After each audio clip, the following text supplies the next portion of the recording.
kehidupan kekristenan kita ketika kita masih kanak-kanak. Nah, ini mulai perhatiin.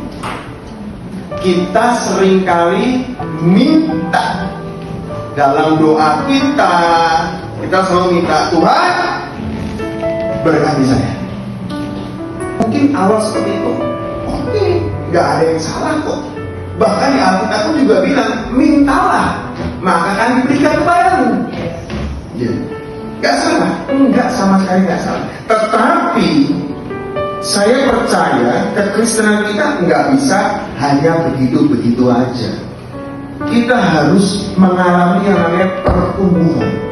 Iman kekristenan kita harus dewasa. Dewasa itu bukan lagi minta. Dewasa berbicara mengenai apa yang bisa saya kasih buat Tuhan, apa yang bisa saya berikan buat Tuhan. Bukan lagi aku, myself, I, tapi apa yang menjadi kemauan Tuhan, apa yang menjadi kerinduan Tuhan buat saya untuk saya lakukan.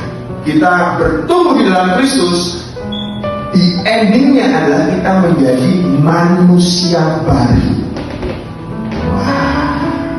Jadi Bapak Ibu saudara-saudara sekalian, pada sore hari ini saya mau bagikan 4 langkah di mana kita bisa menjadi dewasa secara rohani. Yang pertama adalah dengan cara doa. Doa itu kita bisa menjadi kuat di dalam hubungan dengan Tuhan. Doa adalah hal terpenting di dalam hidup kita untuk kita berkomunikasi dengan Bapa. Persiapkan waktu setiap hari untuk berdoa, bukan menyisakan waktu. Bagaimana kita tahu apa yang jadi kemauan Bapa terhadap hidup kita kalau kita nggak pernah berdoa? Pertumbuhan rohani tidak terlepas dari firman Tuhan. Simpel semua, Bapak Ibu. Tapi hal simpel ini harus dilakukan supaya kita bisa melakukan hal-hal yang sulit nantinya. Kita mau dewasa semua, kita mau bertumbuh semua. Nah inilah firman.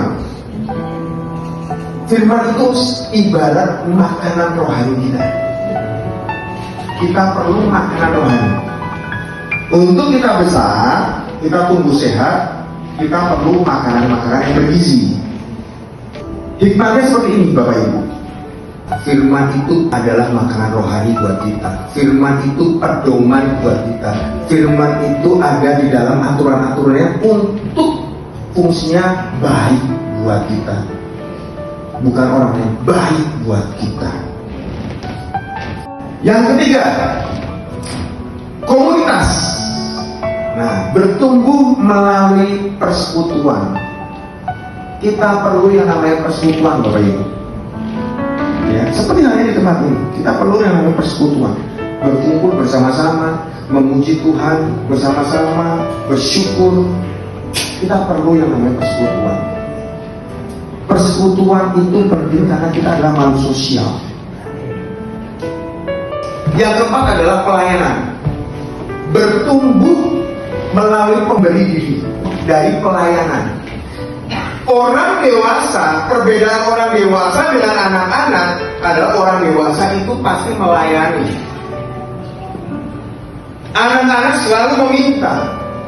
Yang dewasa nggak boleh itu. Mereka harus berdampak. Karena itu yang diharapkan Tuhan. Hidup kita bertumbuh dan berbuah.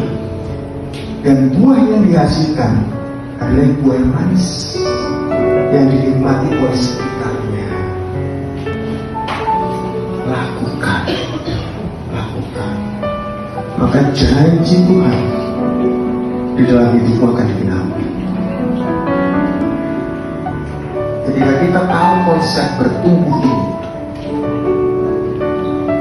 ini, 3 generasi di tempat ini, generasi anak-anak, generasi anak muda, dan generasi senior, gak ada kata terlambat. Semuanya akan menjadi terang, semuanya akan menjadi garam, semuanya akan menjadi berkat, menghasilkan buah yang manis dan dinikmati oleh sekelilingnya. Lagi-lagi nyatakan hanya yang terbesar